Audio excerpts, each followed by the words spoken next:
कानपुर देहात में पूर्व उप मुख्यमंत्री ने नगर निकाय चुनाव में जनता से किए बड़े वादे। आपको बता दें कि कानपुर देहात यूपी के पूर्व डिप्टी सीएम दिनेश शर्मा ने बीजेपी प्रत्याशी के मांगे वोट हैं और बीजेपी प्रत्याशी के समर्थन में पूर्व डिप्टी सीएम दिनेश शर्मा ने बैठक की। पूर्व डिप्टी सीएम ने निकाय चुनाव में जीत का दावा किया है। पूर्व डिप्टी सीएम ने विपक्ष पर बोला तगड़ा हमला, विपक्ष को बताया माफियाओं का समर्थक। कुश्ती खिलाड़ियों के धरने पर बैठे बोलने से बचते नजर आए डिप्टी सीएम। न्यायालय में सुनवाई होने का दिया हवाला और डिप्टी सीएम ने परिवारवाद की परिभाषा में किया बदलाव। पूर्व डिप्टी सीएम दिनेश शर्मा ने कहा पार्टी के लिए कार्य करने वाले लोग नहीं आते परिवारवाद की श्रेणी में। नगर पंचायत अकबरपुर बीजेपी प्रत्याशी पूर्व चेयरमैन ज्योत्सना कटियार का भ्रष्टाचार के मामले पर किया दिनेश शर्मा ने बचाव। दिनेश शर्मा ने कहा कि आरोप सिद्ध न होने तक नहीं कह सकते कि किया भ्रष्टाचार। अकबरपुर हिंदी भवन में पूर्व डिप्टी सीएम दिनेश शर्मा ने बैठक की। कानपुर देहात से अजय कटियार की खास रिपोर्ट। से पूरे प्रदेश में भारतीय जनता पार्टी के प्रति जो एक लोगों का विश्वास बढ़ा है, उसका सबसे बड़ा कारण ये है कि निचले निकायों में बेहतर प्रदर्शन और काम करने की जो शैली है बीजेपी के कार्यकर्ता की, उसने जनता में विश्वास पैदा किया है।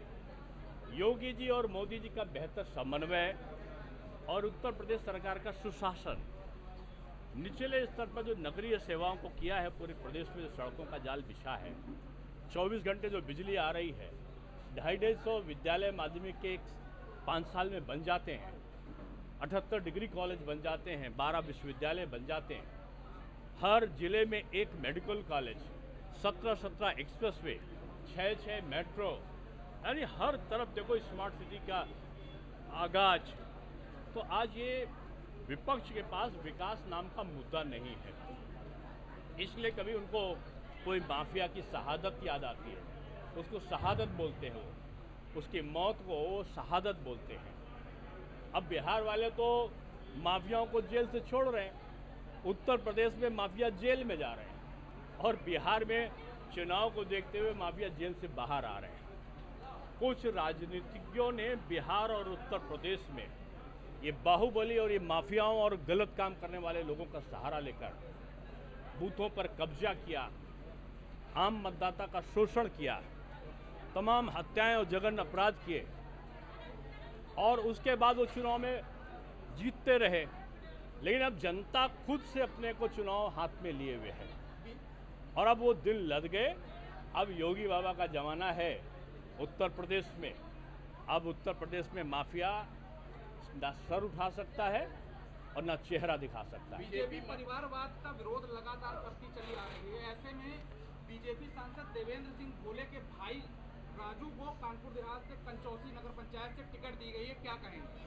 क्या ये परिवारवाद नहीं है? नहीं, देखिए ऐसा नहीं है। परिवारवाद का मतलब नहीं कि कोई परिवारवाद का मतलब ये है कि कोई काम कर रहा हो और काम ना करता हो, केवल नेता के नाम पर उसको मिल जाए। अगर कोई कार्यकर्ता के रूप में काम कर रहा है और वो परिवार का सदस्य है तो वो अपराध नहीं है अगर वो लड़ रहा है। अगर वो कोई काम नहीं करता, ना पार्टी का कार्यकर्ता है, केवल पत्नी है या पति है या भाई है या बेटा है, उसके कारण टिकट दिया जाता तो ये परिवारवाद बीजेपी से नहीं सहते। प्रयागराज में माफियाओं का खात्मा किया गया है, प्रयागराज में माफियाओं का खात्मा किया गया है। लगातार आरोप लग रहा है कि नंदी ने 5 करोड़ रुपए लिए थे, किस लिए लिए थे? जांच कराइए आप लोग। आप नंदी की बात पे विश्वास करेंगे कि माफिया की बात पे विश्वास करेंगे? आरोप जो माफिया, और कौन आरोप लगाएगा? माफिया ही आरोप लगाएगा ना।